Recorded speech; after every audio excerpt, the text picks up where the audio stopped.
Hello and welcome to True Gamer, bringing you the latest and greatest games with everything you wanted to know about them. I am Miko, and with me today are obviously you, the audience. Today we'll be talking and playing about, as you can guess, as you can see, Stalker, Call of Pripyat. Now some basic background information about this game. It's based off of the 2007 release game of Stalker, Shadow of Chernobyl, I believe its name was. And it's about a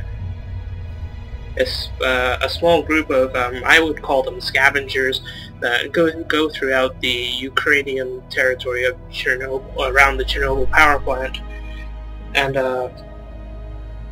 just scavenge for items, or scavenge for items.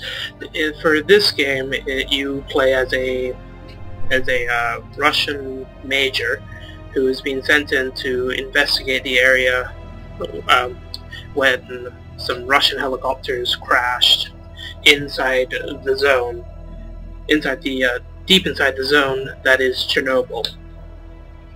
Now, let's get started. I think I'm just gonna play. I don't think I'm gonna try this. This is my first time playing it. I think I'm just gonna try it on normal, or Stalker. Let's go.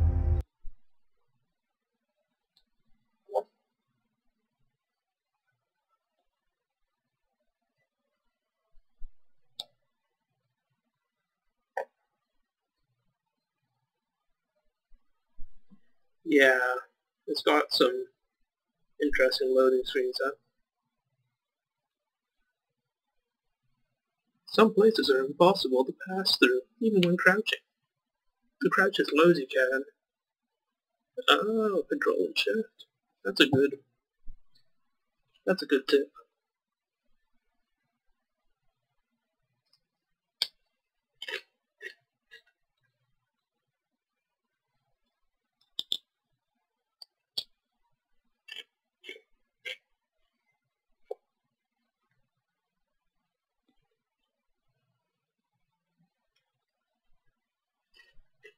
Yeah, I'm actually pretty excited about this game.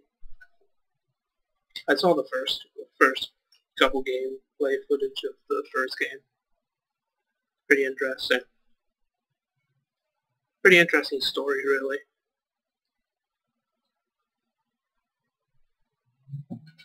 Yeah, let's start.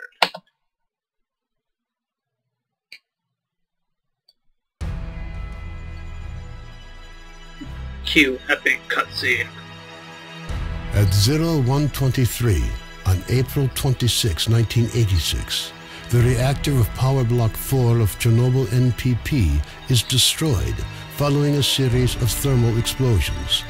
The resulting radioactive cloud moves across the European part of the USSR, Eastern Europe, and Scandinavia, eventually reaching America.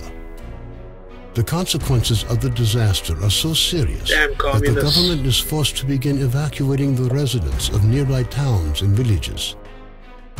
A 30-kilometer exclusion zone is created to stop residents from returning to the contaminated area. Despite the disaster, the Chernobyl NPP continues to operate. The existence of a power station, as well as the fact that the area is no longer inhabited, leads the Council of Ministers of the USSR to set up a network of secret laboratories in the exclusion zone.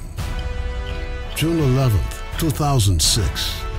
The exclusion zone lights up with a flash of blinding light as clouds can be seen evaporating in the sky. After a moment of complete silence, a peal of thunder shakes the ground. Most of the government forces guarding the perimeter are killed instantly. 2008. Scientists are still unable to explain what happened. Rare expeditions into the zone usually end in tragedy, with survivors telling stories of mutated animals with incredible abilities roaming the area. According to various estimates, by 2010, the zone is home to between 1 and 300 unknown individuals. They call themselves Stalkers and make their living by collecting anomalous formations known as artifacts, which they sell for considerable sums of money. 2011. Despite military cordons, the Stalker phenomenon is growing in numbers. However, Stalkers travel primarily around the zone's edges, with the center remaining terra incognita. The few attempts to penetrate deeper into the zone have all ended in failure. 2012. A stalker called Straylock solves the secret of the Brain Scorcher, a man-made emitter that had blocked the way to the center of the zone for years. After the Brain Scorcher is disabled, all stalkers rush for the center of the zone, some in hopes of finding a treasure trove of artifacts, others in search of the Wish Granter. The government decides to launch a large-scale military operation. Operation Fairway, as it came to be known, involves using maps of anomaly fields to maneuver helicopters to the CNPP. Despite meticulous preparation, the operation is a failure, and none of the helicopters return from the mission. Major Dektyrev, a USS special agent, is sent into the zone to investigate the disappearance of the helicopters. Disguised as a stalker, equipped with a regular assault rifle, 2 weeks' worth of supplies, and a radio to communicate with HQ, the Major begins his journey towards the center of the zone.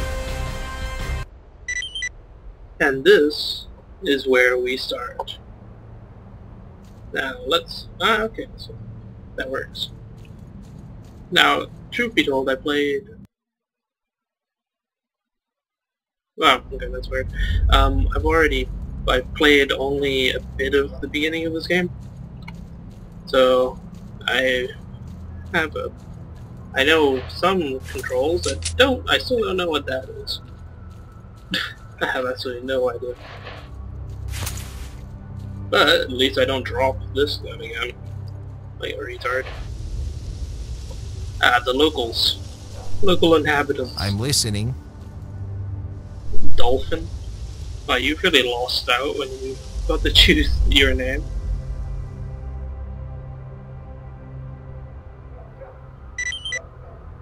Yay! Now we know where we're going. Thank you. I'm totally not a Russian soldier. Actually, I don't quite know. If anyone would like to comment below, tell me if this is Russian Federation or the Soviet Union. Because they didn't really say in the opening trailer. Or if they did, I completely missed it. Okay, well, yeah.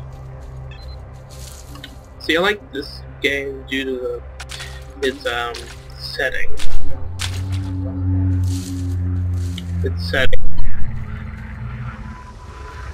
I guess you just see random guys just walking around.